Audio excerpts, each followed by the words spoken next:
Now, Sports Talk with Broads. Here's Hunter Brody. What a disgrace! That was a disgusting baseball game by the Philadelphia Phillies. They lose 11-6 to the stinking Miami Marlins. They fall in the opening series, and now they are 1-2 to start this 60-game sprint. Honestly, that was so awful to sit through. Besides, the first inning when you have the Phillies kind of get thrown a lucky vibe because, here's a guy in Duggar who gets thrown into the fire, and you got Bryce Harper hitting 3-run bombs. You got Jay Bruce hitting triples, which is scoring in runs. I mean, it was absurd what happened early on. You thought it was just going to be a train wreck for the Miami Marlins, but ironically enough, it was a train wreck for the Phillies. That was vomit-worthy what happened with that bullpen, what happened with Vince Velasquez after actually having a decent first inning besides the error when he was running to first base. Besides that, he had a good first inning. And then that second inning was atrocious. I mean, this was flat out just one of the worst things I have ever watched. And look, it's been a while since I was able to rock two TVs. I had Sixers basketball on. I had the Phillies game on. Two TVs. I'm smiling. I'm drinking my coffee, my late afternoon coffee, and I'm stoked. But then that was what finished the game, and I couldn't believe what I saw. Just all around when it comes to the offense. The offense had bases juiced how many times? You can't just blame the bullpen. You can't blame Joe Girardi either, right? See, that was the thing last year with Gabe Kapler. I didn't like Gabe Kapler. I definitely criticized some of his moves here and there when it came to the bullpen, when it came to the double switch and whatnot. But ultimately, I understood that the options were limited at times. The bullpen was bad, and he was just putting players out there who's on the roster, right? Like, there's only so much in your control. Well, with someone like Joe Girardi, all right, Cole Irvin, okay, Reggie McLain, who got destroyed and popped right out of the ballpark instantly. And oh, by the way, we saw the same exact thing happen to him when he played the Orioles in that exhibition game, but I digress, right? You throw in who else? Who was after him? Who was after McLain? Well, did Nick Pivetta go in after him? Yeah, that's right. Nick Pivetta went in, and he allowed a homer. What are you supposed to do when this is the talent on your roster?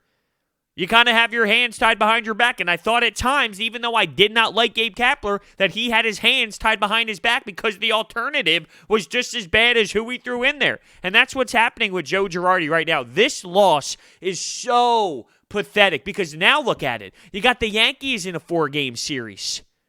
You got the Yankees in a 4-game series. You can't even beat the Marlins. We talked about coming out hot and having a big start early when it comes to the season. It's going to be brutal. Wake the hell up, Phillies. Now, before we dive more into this episode of Sports Talk with Broads is sponsored by Orbit Energy and Power. With over 20 years of experience in the industry, Orbit Energy and Power is home to your solar experts in both residential and commercial projects. They are dedicated to making sure your project is completed easily and properly. They use high-quality materials and trained professionals to get the job done right. They even take care of all the permitting and fees right there in the office, saving you the hassle of extra paperwork.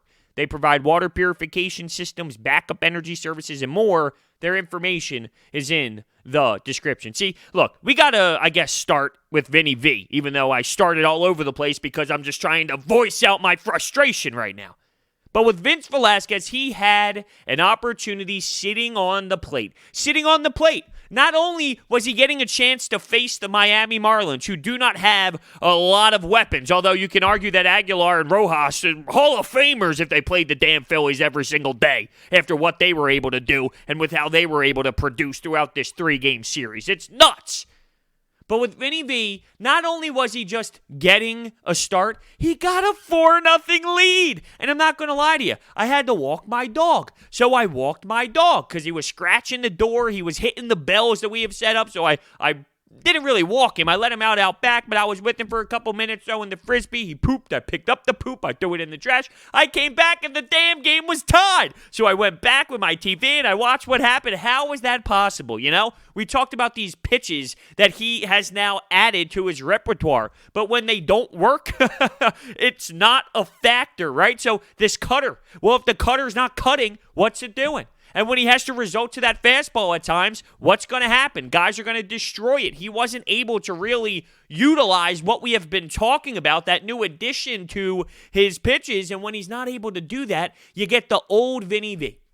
And think about it. That leash, it's short as hell. That's what it is. That leash is short as hell. Does he get another chance to start? Do you go with Nick Pivetta, who did not have a good day out of the bullpen as he got hit as well? I mean, like, what do you do at this point? Are we going to do this again? Oh, let's just switch back and forth between Nick Pivetta and Vince Velasquez. That's not the answer. That's not what you have to do. And if this doesn't wake up Matt Klentak, well, then there's something wrong. If this doesn't wake up John Middleton as well, then there's something wrong. You can't continue to just throw these two options back and forth and put whoever isn't working at the time in the bullpen. It's a disgrace. And when that 30-man roster came out and you saw Cole Irvin, Reggie McLain, all these guys on there, you knew there were so many question marks. You knew that this was going to be brutal efforts at times because they're so unknown. You have no clue what is really going on in that bullpen. And as they get thrown into this, they are getting absolutely whopped by the opponent. And the opponent, realistically, they're not even that good, right? This is a bad Marlins team.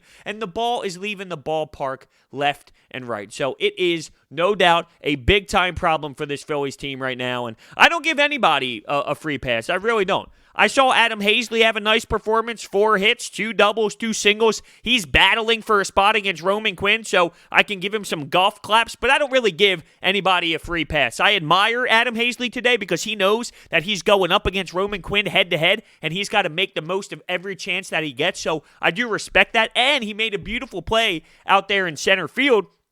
We knew that's what he brings to the table. We understand that that is a big part of his game. He's one hell of a defender, so it was nice to see him do that. It looked like he made some noise, and he batted leadoff. He batted leadoff, which was very interesting. I guess maybe they were trying to keep that 2, 3, 4, 5 hitter type deal together as much as possible. They're trying to keep the middle of the lineup somewhat similar as much as they possibly can. So when McCutchen isn't playing, and he had a bad couple games to start the season, I don't know if this was planned to have him off anyway because of the injury, because of his age, or if they thought, hey, let's throw Adam Haseley into the mix. I don't know if that was planned or not, but look, Adam Haseley definitely made the most of his opportunity there, but really, I can't believe it. I really can't believe it got to that extent. And when I saw the lineup instantly, I thought, whoa, no Phil Gosselin. And with all jokes aside, right, we make the jokes about Phil Gosselin. It's a miracle story. He's red hot. He's hitting 900 in summer camp. He had 2 homers yesterday.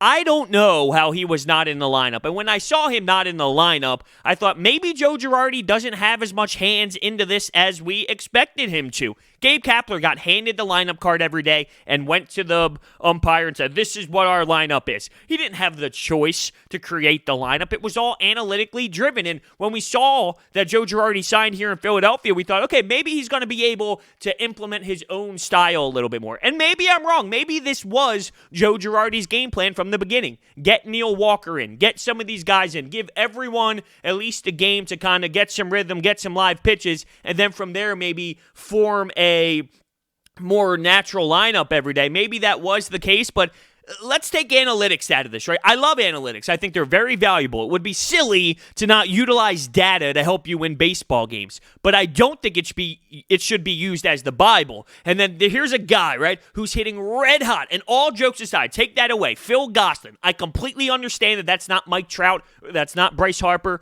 or that's not Nolan Arenado. I get that. But he is swinging the sticks at an unbelievable rate right now, and he is on fire. So how is he not in the lineup? He ended up getting in the lineup because it's not like their starting pitcher was able to go far, Gunnar. But here's the I'm sorry, Duggar. What did I say, Gunnar? Duggar. But here's the thing. With how he's been actually swinging, I don't care who it is. It's a little miracle ride right now. Ride it. Ride it. I didn't get that from the jump, but at this point, after the game's over, that's so minor. That's so little. That's so small compared to what actually matters. The fact that the Phillies just got their asses kicked. You heard Kruk on the broadcast talk about what's happening with the Miami Marlins, and you can hear the buzz. You can hear the chatter. You can hear that they have some juice in their dugout, and they had the momentum. They had like this great vibe surrounding that dugout, and you can see that has transformed onto the field as well because they were playing at a different level. And I don't know what the mentality is when they see the Miami Marlins, but, this has been brought up on NBC Sports Philadelphia over the last couple games. When the Marlins play the Phillies, they are so confident. They're filled with swag. They understand that they can kick the hell out of the Phillies' asses, and it shows. I mean, it constantly shows. It is crazy that they actually lost this series. They lost the opening series to the Miami Marlins. It blows my mind. I mean, it pisses me the hell off. After they lose that lead, that 4-0 lead, they got the lead right back. Adam Haseley started running the bases. There was an error throw to third base as he was running. He goes home. They took a 5-4 lead. And then they completely lost it. Cole Irvin's just getting destroyed, constant hits. And how many times do I need to tell you? Cole Irvin does not work in this league. You can't throw 89 and think you're going to succeed. You can't. You can't throw fastballs 6 miles per hour. It doesn't work in 2020. Don't sell me Jamie Moyer. Don't sell me some of these other guys because we're talking about Cole Irvin. We're not talking about these experienced veterans who came up in a different era where you can get away with that. Nowadays, you got to have that overpowering stuff. Cole Irvin does not work. Now, let's get to Rhys Hoskins. I've been hard on Rhys Hoskins, and I'm going to continue to be hard on Rhys Hoskins. Check the stat sheet afterwards, right? Check the box score. What do you see? 3 walks. Okay, he walked. He walked 3 times. Got a hit as well? Nope. Here's where my problem is with Rhys Hoskins still. This was in the 6th inning. All right? Rhys Hoskins had an 0-1 count. There was a meatball down the pipe. Didn't swing. He didn't swing the bat. And oh, by the way, he didn't swing the bat on the first pitch either. So there's 2 strikes on him. 0-2, did not swing the bat. He ends up walking. Okay, most people look at that and goes, he battled back from down 0-2. That 0-2 meatball down the pipe, that's what Rhys Hoskins used to take over the fence. Those are the type of pitches that he would demolish all the time. So now I'm looking at him not swing the bat at any pitches at all. I don't expect him to swing when it's a ball, okay? But there are so many pitches that he used to crank out of the ballpark that he's now not even swinging the bat at, or he's swinging and missing. That's why Rhys Hoskins is not producing like he once did. He is so lost mentally. Don't sell me walks. I don't buy it. I think they are so overvalued when you are talking about a dude who's supposed to be hitting cleanup, when you're talking about a guy who's supposed to be hitting you so many home runs and help producing runs, right? Like, that's what he's supposed to do. Walks are valuable, okay? They are valuable. For Rhys Hoskins, though, way too overblown. Swing the damn bat, Rhys, right? These are the type of opportunities that you have to produce those home runs. And I said the same thing about certain pitches last game. You're allowed to miss pitches. That's the nature of baseball. You don't hit every pitch. You leave some meatballs over the plate. You do it. It's all part of it. This is a game where you fail more than you succeed. So I'm not saying that every single time he has to do it. But I am seeing way too many scenarios, and that's the difference. It would be different if he was crushing all these bombs and he misses here and there. I mean, we got on Ryan Howard for a long time, right? When he once was able to just literally crucify the ball, but he would strike out a lot too, and we'd get on him, but you're not even getting that part out of Rhys. He's just walking. He's walking. Bothers me. So you had bases loaded in the 5th with 1 out. Segura popped up. Jay Bruce flied out. Bottom 6, you had bases loaded. JT pops up.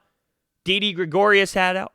Bottom 8th, you had bases loaded, 2 outs. Gene Segura ended up not being able to knock in any runs. I mean, come on. And it's not like I'm saying Scott Kingery, Roman Quinn. I said JT. I said Didi, although it's hard to be mad at Didi Gregorius for what he has done so far in the first 2 games. But he had a chance here, right? Knock them in. You got to do it. This is going to be one hell of an eye-opener. And here's Phillies for you. Can you imagine this? Winning 3 out of the next 4 against New York? I know, right? Come on, let's all laugh together. But could you imagine? You lose to the Marlins, you end up winning a series against New York. And you can tell that the Phillies plan this out. Jake Arrieta, he's starting that 4th game for a reason, because they trust him more against that lineup. Should they? Only time will tell. I mean, I guess due to experience, I trust him more than Vince Velasquez, but I don't trust Jake Arrieta that much either. I'm not sold on Jake Arrieta. He's way out of his prime, in my opinion. We'll be lucky if he makes it through healthy at this point, considering everything else that he has done. But this New York Yankees lineup is going to actually kill this bullpen. If Jake Arrieta only goes 4, if he goes 5, hell, if he goes 6, guess what? That 7th, 8th, 9th inning, good luck, Phillies. Who's going to stop them? Reggie McLain, Cole Irvin, or Nick Pivetta? You choose. Oh, you want some other guys in there too? Yeah. I mean, it's going to be a nightmare at times when the game gets deeper against Aaron Judge, Stanton. Look at what this team's doing. It's not even close. Not even close. So, at the end of the day here, you had 6 starters, or 6 players for the Miami Marlins who were out due to COVID-related issues. 4 of them were going to be starters in this baseball game. And you still can't do what you need to do. I'm very underwhelmed. Although, it's funny. I'm pissed off. I'm emotional about it. But I've been saying for a while now, when we were talking about what this Phillies team is going to be, I've been talking about how, realistically, they're not that good. They don't have that much pitching. Their bullpen is awful. We've been talking about this. I guess the underwhelming part is, and I get it, look, they put up 6 runs, but they were outscored 11-2 after the first inning. So that is telling you something. And the bases loaded opportunities is something that is so, ugh! But the underwhelming part is the hitting. I expected more out of this lineup. They do have a deep lineup. When Andrew McCutchen is who Andrew McCutchen should be, leading you off, you have a deep lineup. Are they in the right spots, though? That could be debatable. Should Rhys Hoskins be batting second? Well, hold on. You want people early in the lineup to get on base. He walks a lot now. I mean, is where he's batting in the lineup also messing with his head? My point of bringing up the lineup is you have guys, right? No matter how you order it, you have players that should be legit offensive weapons. And they're not doing that when there's guys in scoring position. Runners in scoring position has been miserable. Hitting with guys in scoring position has been miserable. You don't win baseball games that way. You don't. When Spencer Howard coming up? That's what we need. And to be fair, I've been very supportive of making sure you don't start their clock now. You don't really need to. Wait the 1 week. Wait what you need to wait, and then bring them up.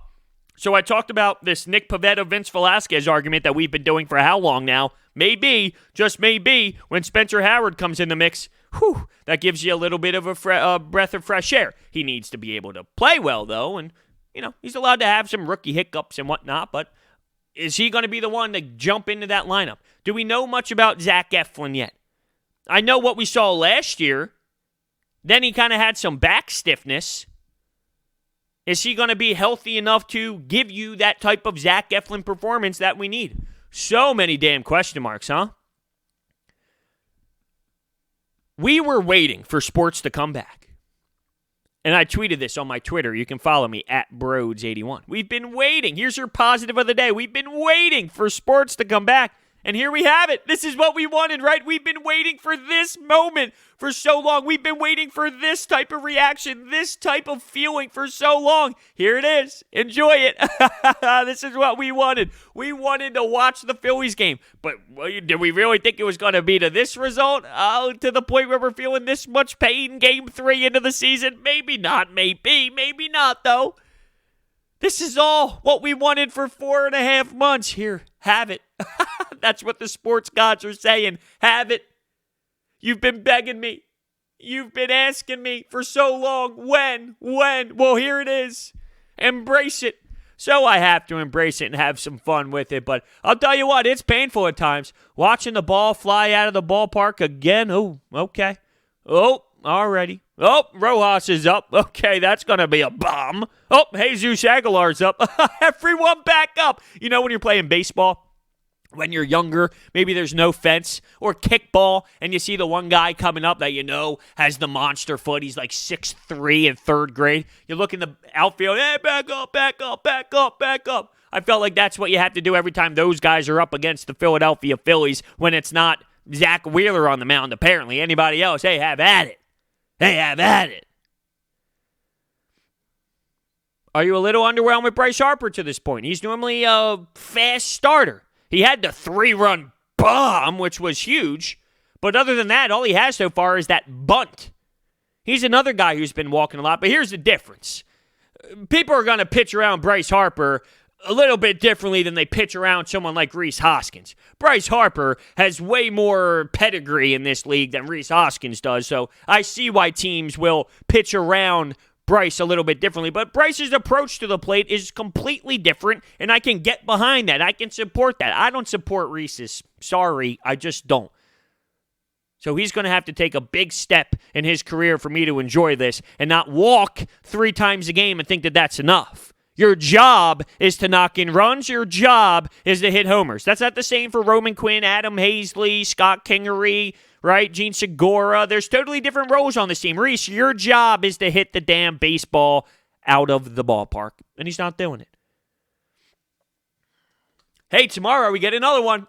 Let's see how that works out. Jake Arrieta, please save me, Jake, please. Can you imagine a 1-3 start? Oh, that's just dandy.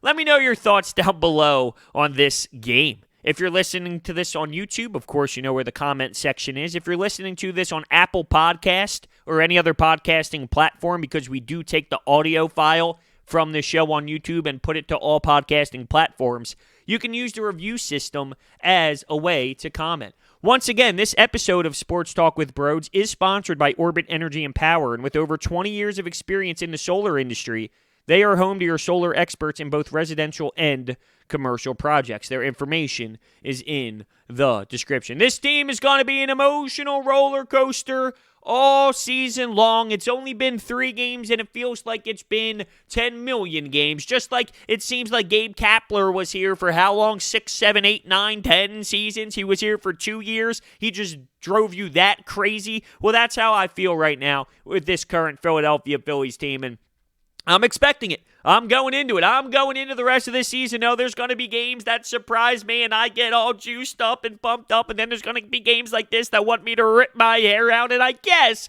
that's the nature of baseball, right? That's just how 162 games normally go. Here's the thing, though. It's a 60-game season, and it's totally different. And they better make the playoffs. I don't even think they're going to, and I said this way before the season started. I didn't think they were going to, and then when I heard the news about them making the 16-team format, I still thought, hey, they're going to be on the bubble. I mean, really, they're either going to be like the first team in or the first team out. That's where I see them being. So with that being said, they better make the playoffs. I just don't see how you can with this pitching. The pitching is disgraceful. It's awful. I see 13-year-olds playing Little League that can pitch better than some of these guys, and that's telling you a lot. And Matt Klentak, John Middleton, Andy McPhail, they better figure it the hell out. All right? I like John Middleton. I think he's a good guy. I think he does care about winning. I do think that. I firmly do believe that he cares about winning. He's got to see this and realize something has to be done because it's the same damn conversation over and over and over again. All right, I'm done. I'll lose my mind. I can do this all day. Thank you so much, and I will see you next time.